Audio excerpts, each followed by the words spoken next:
En primer lugar, agradeceros a todos vosotros, a todas vosotras vuestra presencia. A mí personalmente me hubiera gustado ver más público, yo creo que la jornada realmente lo merece, ¿no? Me parece una jornada muy interesante. Así que, Rafael, muchas gracias por, primero, tener el acierto de convocarnos para hablar precisamente de los pueblos de colonización, y de Ginés. Bueno, sabéis que Rafael es el director del Instituto de Estudios Almerienses, Rafael Leopoldo Aguilera, y Ginés Valera Escobar, que aquí en Ejido lo conocemos porque además es técnico del Grupo A del Ayuntamiento de Ejido, es jefe del Departamento de Geografía y Ordenación del Territorio del Instituto de Estudios Almerienses, con los cuales pues, les agradezco no solo que hayan tenido la deferencia de contar con el Ejido para profundizar y para que todos podamos aprender de una parte importantísima de nuestra historia, ¿no? Pues son los pueblos de colonización. Aquí tenemos a Carlos, presidente de la Junta Local de las Norias, sino porque siempre nos tenéis muy presentes en este Ejido. Así que muchísimas gracias. Y cómo no, bueno, pues darles las gracias, evidentemente yo creo que es un acierto. Ya he estado viendo documentación que ellos mismos en el año 2009, ¿no? Editaron. Ahora me voy a llevar yo, con el permiso de Rafael, uno de los libros, porque me parece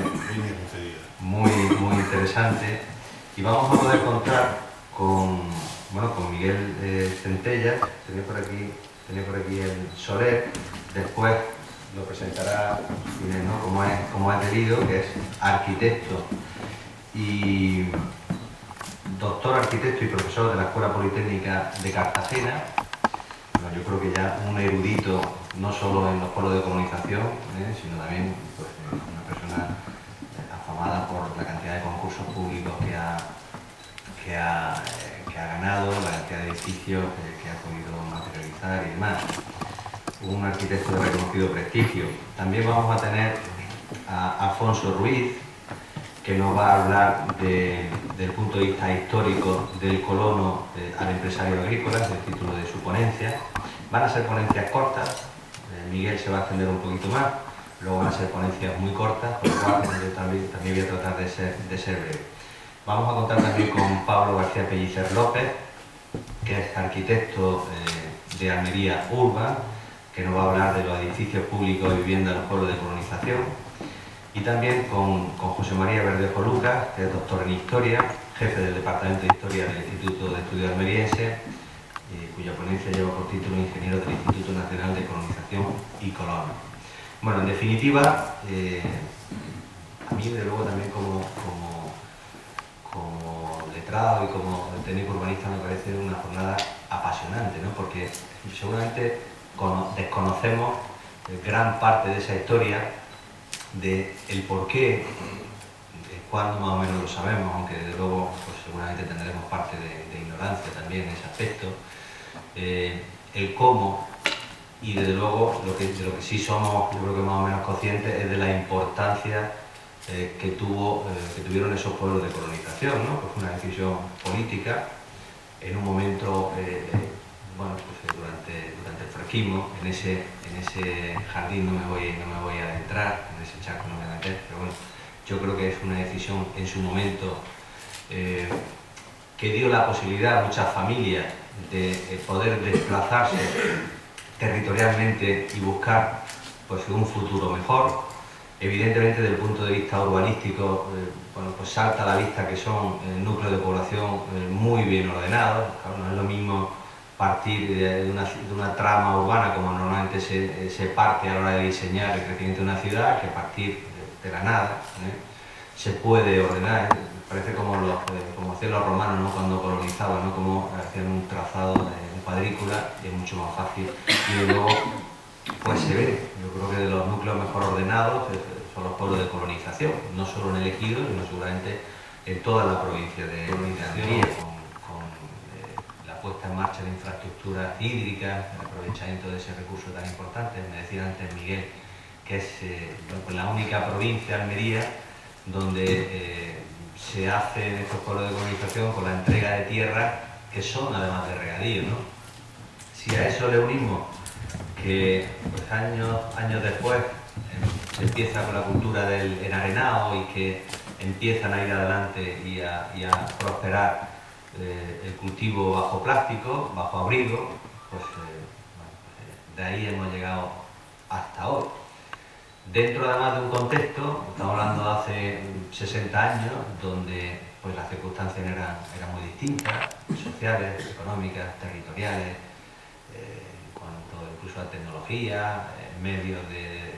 locomoción para poder desplazarse. Es decir, que yo creo que si nos situamos en esa época, pues desde luego, pues, yo creo que es una decisión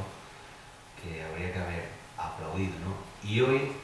pues yo creo que también me lo comentaban ellos, ¿no? Porque habría que seguir profundizando, analizando y estudiando, porque desde luego es parte de nuestra historia reciente, pero es una historia que luego ha cambiado pues las últimas décadas y la realidad que tenemos, no solo en el Ejido, sino en toda la provincia de Almería. Así que, bueno, pues yo no me quiero extender más. Ahora,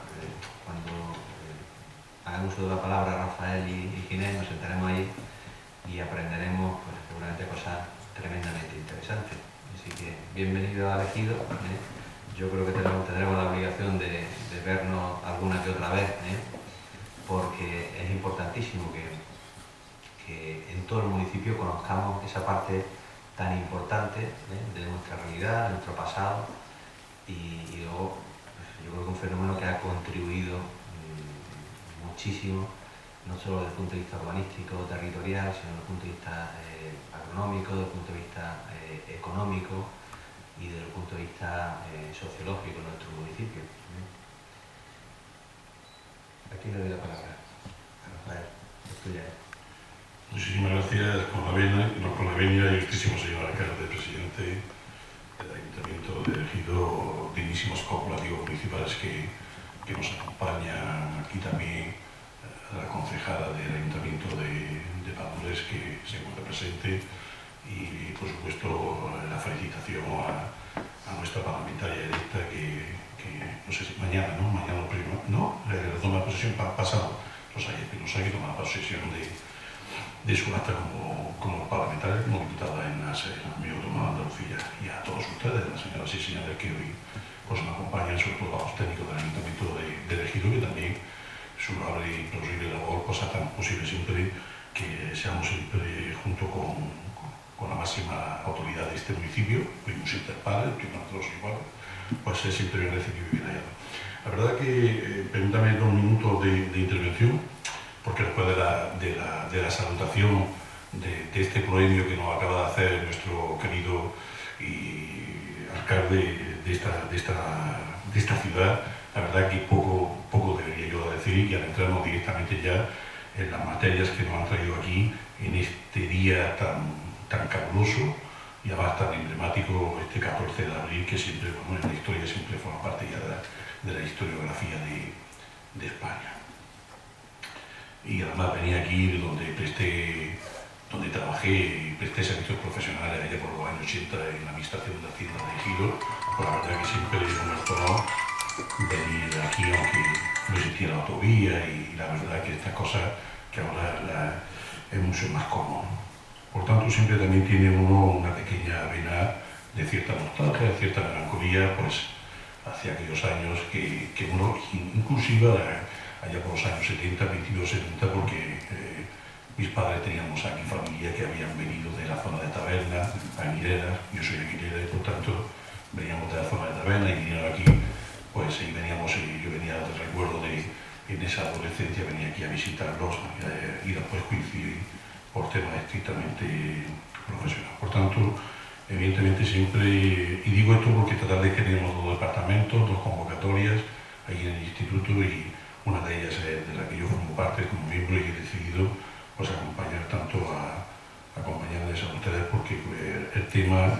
era de importancia y yo creo que siempre es bueno actualizar los conocimientos, sobre todo por los ponentes que nos van a acompañar tal como ha comentado el alcalde. Y por supuesto, doy por reiterado todas sus palabras con independencia de las circunstancias históricas que acontecieron en este tipo de plasmación de arquitectura y de planeamiento y ordenación del territorio. Me imagino que los ponentes tocarán de una forma u otra, directa o de forma diferida, los hechos históricos como fueron desarrollados. Hoy ha hecho un artículo de excelente calidad literaria y de científica Ginés Valera en el Diario de Almería. En este caso, yo a pesar de todo, yo pienso también que aparte del general Máximo Cuervo Radicales, que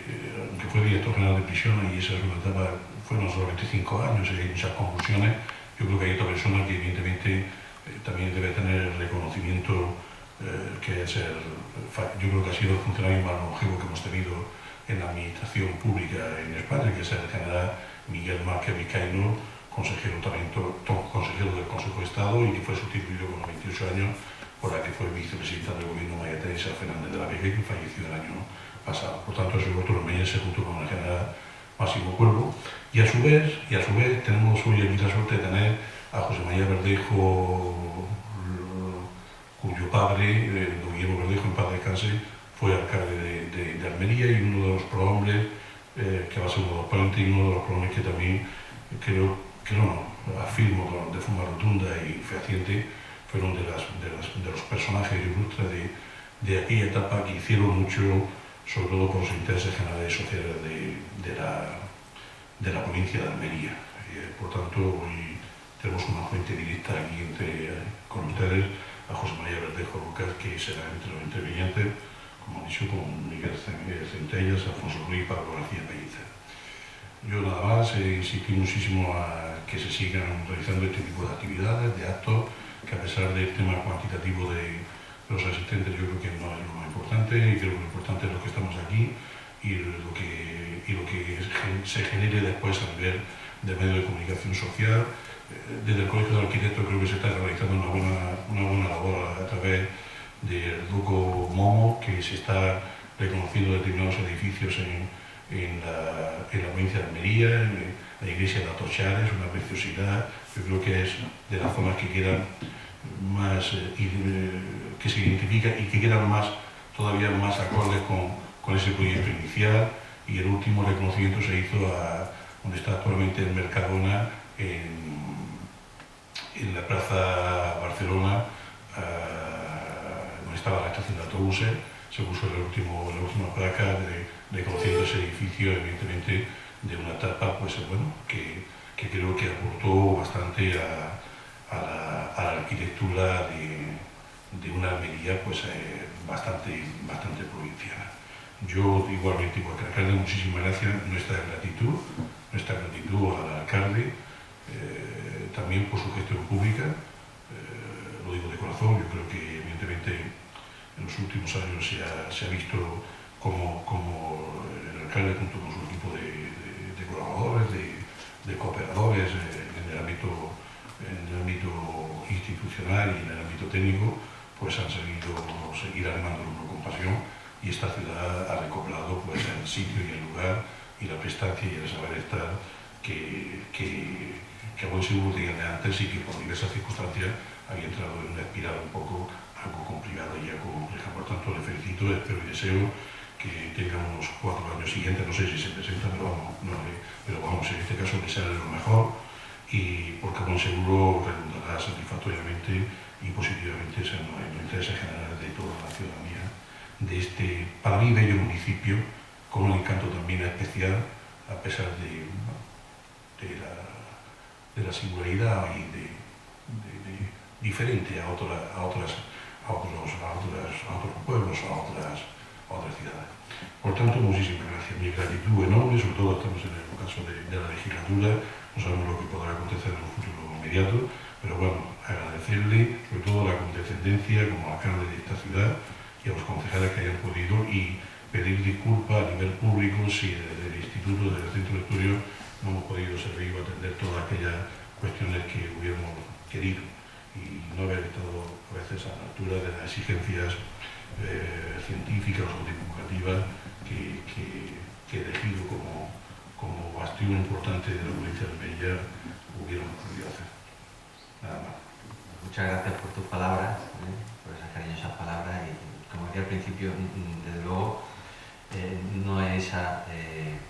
no es a la percepción que tenemos, sino todo lo contrario, ¿no? Sino que yo creo que el Instituto de Estudios Almeriense siempre ha contado muy bien, nos hemos sentido luego en ese sentido muy acompañado. De hecho, tenéis aquí un magnífico representante, y estoy seguro de que en el futuro así estaremos en la feria así seguirá así, la feria del libro, claro, del claro, Oriente, como habéis estado siempre. Venga, muchas gracias. Ginés. Muchas gracias, señor alcalde, muchas gracias, señor director del IEA. Yo voy a leer brevemente una pequeña intervención para que no se olvide nada. Ahora que se cumple el 60 aniversario de los primeros poblados de colonización en Almería, tenemos el privilegio de contar con la presencia de los autores del magnífico y completo libro editado en 2009 por el Instituto de Estudios Almeriense, el Colegio de Arquitectos de Almería y la entidad Cajamar, que se llamó Los pueblos de colonización en Almería, arquitectura y desarrollo para una nueva agricultura, con Miguel Centella Soler, Alfonso Ruiz García y Pablo García Pellicer López, al que se suma José María Verdejo, de los que más adelante presentaré. No podemos entender la verdadera magnitud de lo que se ha de llamar el milagro económico almeriense, propiciado principalmente por la agricultura intensiva bajo plástico, sin remontarnos a los años 50 y a la gran labor, y poco reconocida al día de hoy, que hizo en nuestra provincia el Instituto Nacional de Colonización, al transformar suelo árido y secano en tierra de regadío cultivable y proyectar 14 pueblos de colonización, creando asentamientos urbanos, germen de la prosperidad y progreso económico y social actual, algo que desconocen, por desgracia, las nuevas generaciones. Es necesario reconocer nuestro punto de partida. Durante la posguerra, Almería era una provincia subdesarrollada, que añoraba el pretérito esplendor andalusí de nuestro puerto, que cobijaba la poderosa flota califal y traficaba con todo el Mediterráneo. Con predominio del sector primario, era incapaz de recuperarse de la crisis minera y urbera del primer tercio del siglo XX, la emigración exterior y la falta de una burguesía emprendedora, carente de infraestructura, como hasta ahora, y en la cola de la renta per cápita nacional, todo hay que decirlo. Pues bien, en la etapa republicana, la radicalización política condujo a una ocupación masiva de latifundio y su reparto entre campesinos y jornaleros. Pero con el régimen del general Franco se realizó una contrarrevolución agraria pacífica que promovió obras de regadío para aumentar espacios cultivados, todo ello sin alterar la estructura de la propiedad de forma violenta o traumática. Fue así creado el Instituto Nacional de Colonización como instrumento para desarrollar un ambicioso programa de aumento de la superficie cultivable. Una colonización basada en el aumento del regadío y la productividad, con modernas técnicas que permitiera asentar un campesinado autosuficiente, evitando el éxodo rural a las ciudades y su proletarización, fundamental en la difícil coyuntura de la economía autárquica. Los campesinos con baja renta, sin tierra y con cargas familiares serían preferidos para instalarse como colonos, recibiendo un lote de tierra entre 2,5 y 5 hectáreas y una vivienda nueva en un poblado recién construido sobre terreno expropiado a propietarios incumplidores, a los que se le ofrecía previamente la posibilidad de regar sus sedientos campos, si bien eran pocos los que recurrían porque sus tierras colindantes se revalorizaban, además de recibir varias hectáreas en regadío y una sustanciosa indemnización. Por eso nadie se quejaba. La actuación del Instituto Nacional de Colonización en Almería parte del protagonismo del general Máximo Cuervo, como ha dicho don Rafael Leopoldo Aguilera, director general de prisiones y consejero permanente de Estado, que recaló accidentalmente en Almería por enfermedad y consiguió en 1953 la aprobación del Plan General de Colonización del Campo de Dalía, punto de partida de todo el proceso de transformación agrícola. Todo ello con el protagonismo indiscutible de los ingenieros jefes, que también merecen un cumplido reconocimiento, que fueron Leandro Pérez, Bernabé Aguilar y Juan Cuadrado. La revolución de la agricultura intensiva y la producción hortofrutícola se remonta a la introducción del enarenado, como ha dicho el señor alcalde, técnica que permite cultivar en suelos salitrosos de mala calidad, como así ocurría. Este primer avance permitió un aumento de la productividad por adelantamiento de la cosecha, su mayor precio y la posibilidad de 3 cosechas. La consecuencia práctica será el célebre milagro, al convertir el antaño erial del campo de Dalía en una magnífica huerta que aprovecha el agua de los acuíferos, aflorada por el Instituto Nacional de Colonización, con las motobombas de los pozos, pues el agua sedentaria de Adra y la Sierra de Gado, que llegaban por los canales de San Fernando y Fuente Nueva, era insuficiente para la creciente demanda. Posteriormente, los experimentos en las parcelas pilotos confirmaron la expectativa y desde 1963 se introduce la técnica del invernadero, aplicando el modelo tipo Parral con capas de polietileno, permitiendo aumentar la temperatura media con el resultado de frutos de mejor calidad y triplicar la producción con respecto al cultivo tradicional. De todo es conocido el famoso Paco el Piloto, al que se le atribuye la introducción, si no la invención, de la técnica del invernadero, y que aparece recogido en la página del libro con fotografía incluida. Pues bien, como he dicho antes, el objetivo era crear una capa social de pequeños empresarios agrícolas, autosuficientes, propietarios de lotes de parcelas de 2,5 hectáreas con viviendas que habían recibido del Instituto Nacional de Colonización. El antiguo colono, procedente de zonas en regresión económica, especialmente de la Alpujarra, estaba tutelado los 5 primeros años de entrega del lote y debía pagar una cuota de parcería y seguir estrictamente todas las indicaciones técnicas de explotación, abonos, semillas, herramientas, cultivos, regadío, del perito y del mayoral del instituto. Después de unos años se convirtió en colono con acceso a la propiedad y con independencia económica, pues amortizaba la deuda de la parcela y la vivienda al Instituto Nacional de Colonización, convirtiéndose en pequeño propietario. El Estado asumió así la iniciativa pública de la ordenación del territorio. El proceso de colonización comenzaba con un estudio de viabilidad que justificaba su declaración como zona de interés nacional. La planificación posterior se realizaba con los planes generales de colonización hasta llegar por último a los proyectos de obras de infraestructura y las viviendas. La distribución de los pueblos en el territorio se basaba en el módulo carro, fijado en 2,5 kilómetros, que era la distancia máxima aconsejable desde la vivienda a las tierras de cultivo, de forma que los colonos no perdiesen más de 45 minutos de desplazamiento desde su vivienda hasta la parcela agrícola. Estos pueblos llegaron a ser un modelo de urbanismo y arquitectura, que debería de estar más protegido en cuanto a trazado y edificaciones, no solamente por las instituciones, sino también por la sensibilidad y conciencia de los vecinos. Pues se ensayaron soluciones de la vanguardia urbanística del momento, una construcción racional y funcional, modernista, como ha dicho don Rafael Leopoldo Aguilera, con materiales sencillos propios de la escasez de la autarquía, que también alcanzó el arte religioso, que era muy abstracto, con artistas que quedaron consagrados desde entonces, y a la vez se mantenía la personalidad de la cultura rural española. El programa, como he dicho antes, tendía a la autosuficiencia, de modo que la dotación de equipamiento para un pueblo de tamaño medio era la iglesia, con su sacristía y campanario, y despacho parroquial, un edificio administrativo, un salón de sesiones, oficina de correo juzgado y vivienda de funcionarios, edificio social, frecuentemente con sala normalmente con la vivienda en planta alta, y luego en pueblos mayores se proyectaba además la hermandad sindical, el Frente de Juventudes y la sección femenina, como no, las instalaciones deportivas y el cementerio, que nadie quería estrenar y por hecho muchos pues, se encuentran desiertos. Las parcelas del colono albergaban la vivienda y la dependencia agrícola separadas con un patio y con acceso independiente desde el exterior. Así, el campo de Níjar fue declarado zona de interés nacional en 1952 y abarcaba 4.250 hectáreas, divididas en 4 sectores en el término municipal de Níjar. Allí se construyeron 4 pueblos entre el 58 y el 59,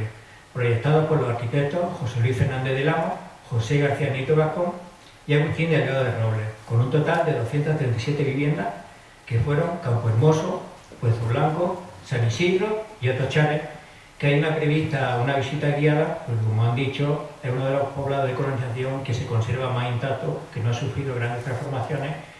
y que seremos guiados, Dios mediante, por Alfonso Bri y nos acompañará, nos enseñará la iglesia y lo que es el arte religioso e incluso va a contactar con colonos para que nos cuente en primera persona pues, un poco lo que es la historia de la colonización.